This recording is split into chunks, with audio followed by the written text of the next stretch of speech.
When words fall short, when hope feels thin, listen close, let music begin.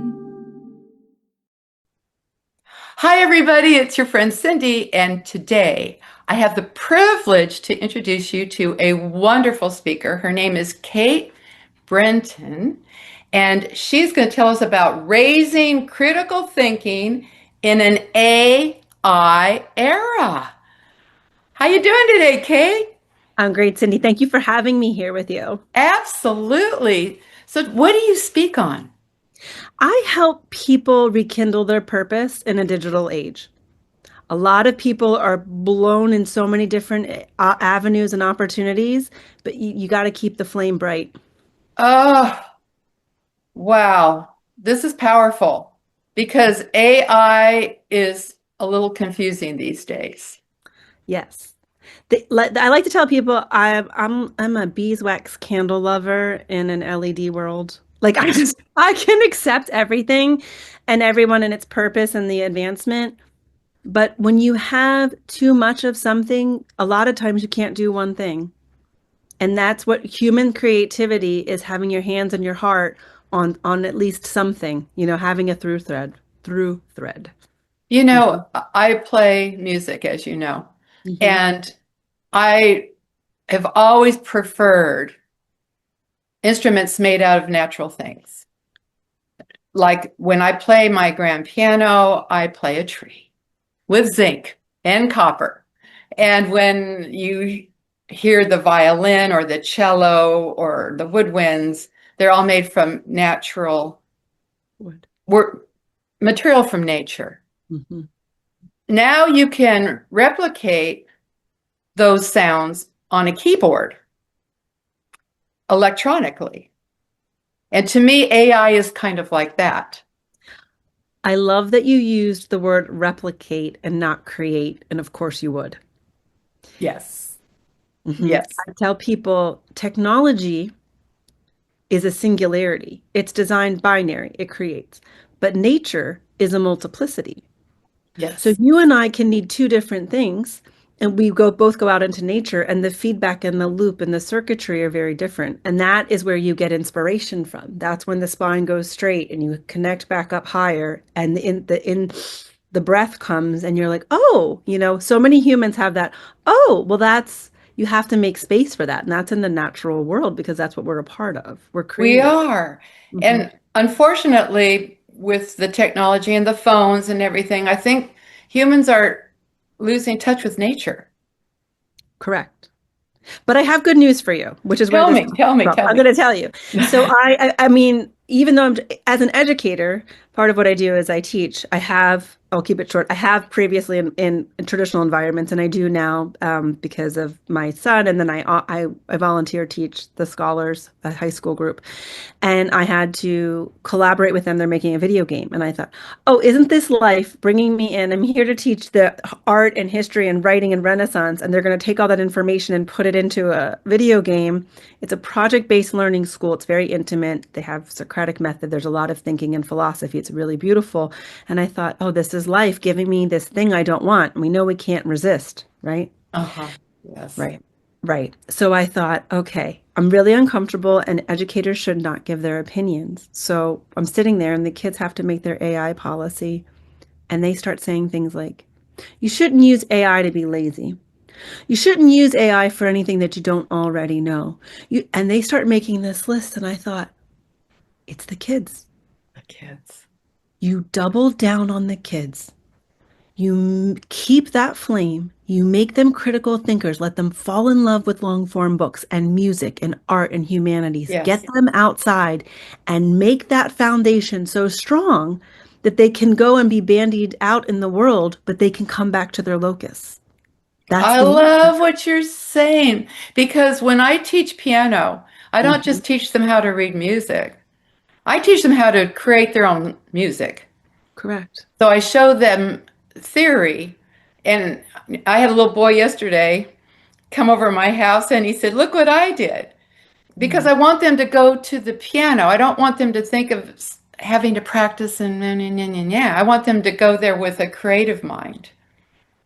And that is what makes us different than any other living thing on this planet, except maybe beavers and who make dams and Yeah. birds that make nests. But that's it. It's you Right. empower the child to create, and then music goes on forever. I mean, when children can play music, they're playing another language that animals can understand. I mean, I know it sounds Yes. odd, but it's true. No, And you're yes. back. You're giving back. Yes. Yes. And especially, I read this, the natural sounding instruments, like I said, the tree and the zinc and all of that, that resonates with the human soul. Correct. And so I love how AI is a good tool, but It's a tool.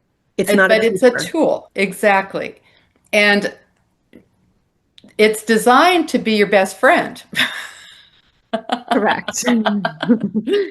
I call my AI Lucy because of the movie Lucy. I don't know if you ever saw that movie, but No, but I will now. yeah, it's about a woman who her mind grows to 100%, where she is all knowing, and basically she just falls into the quantum field as we understand it, and she just goes in the quantum field. Period. So she's all knowing in the movie. In the movie. The movie. And so I said, okay, we'll call you Lucy. I love it. And I love that your intention is into the quantum field, not into the opposite. Well, because the quantum field is so much better for resources. Correct. Everything's there. Correct. Not just written history, but everything. The impetus that created the history is there. Atlantis is there. Yes. I mean, it's all there in the quantum field. And what's going to happen is in the quantum field. I mean, it's all there. So tell me, if you have, I know you do, somebody that when you spoke to them, it made a huge difference, and they came to you and said, wow, and you turned on their light bulb. Well, I'm going to tell you, I got a little treat because when I was asked to give a talk at an education conference, and I was talking on this, and I asked the director, I said, can I bring one of the 16-year-olds on stage with me? Because it's really what the kids are going to say is changing it. And so I approached the 16-year-old. I'm not going to say his name since he's under 18. I approached him because it was a local event. And I approached him and he said to me, I think you're overestimating my intelligence. And I said, the fact that that was your answer means I'm not. And I taught him how to do the pitch. He had 10 minutes of the presentation. He was on stage with me. And at the end, he was beaming and he opened his arms up to me. And I thought, that's it.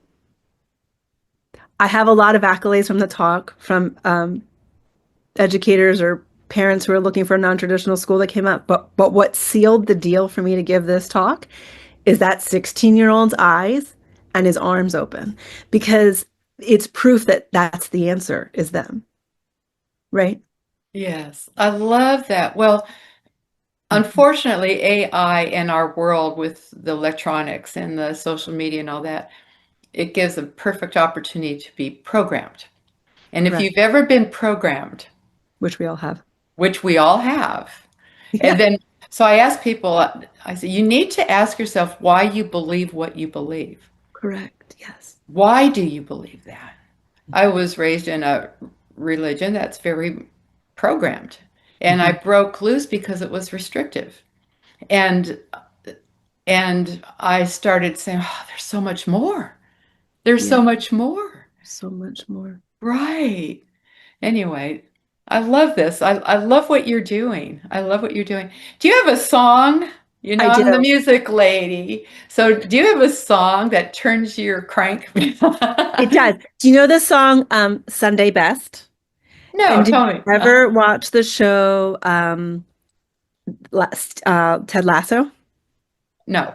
Okay, if you did it. Okay. But share. Okay. So the song, the refrain of the song is feeling good, like I should. Went and took a walk around the neighborhood. Feeling blessed, never stressed. Got my sunshine on as Sunday best. Ah, thank you for that. You're welcome. Okay. Any closing words? Because I would love to see you speak. I would love to see your speech. Thank Do you have you. any closing words for anybody? The Or every- closing words is that we are equipped for these times. And if you shelter, if you have a relationship with a child, not even if you have a child, but if you find yourself in an environment where you can influence a child to be hopeful, you have a tremendous opportunity. Ah, right. Because I would tell Kate, I would tell my children, I said, I can tell you what's going to happen, Mhm. and you cannot do it. Or you can do it and learn that I was right. And that's actually a better education. But I can save you the pain by saying, 100%. And sometimes for the parents, the job is different. Like you could be saying something 10 times. I know my son is young, he's 8. And if someone bumps up into him, like a coach or a teacher at school, like at the co-op, and says something, he goes, Miss Rose said the same thing. It lights up. And you just don't know. I think in this world right now that there's so much happening and there's so many reasons to be speaking on the opposite of hope that people forget that turning around and smiling at a stranger in a grocery store or congratulating your neighbor out at the mailbox or acknowledging them. Like we had someone come over and give my son a hockey puck. It's not the gift, it's the acknowledgement that we're all connected, and you yes. really do not know how far a child will carry that, and you don't know. I'll end it with this with you. That might have been your assignment for the day. Oh, I You know? love that. Mhm. Because every day comes with an assignment, It sure does. like you and I right now. Very clearly. I hope they're all enjoying us as much as we're enjoying each other. Thank you. Okay. Thank you so much, Kate. And I Okay. will look forward to hearing more from you in the future. And the same. Thank you. Okay.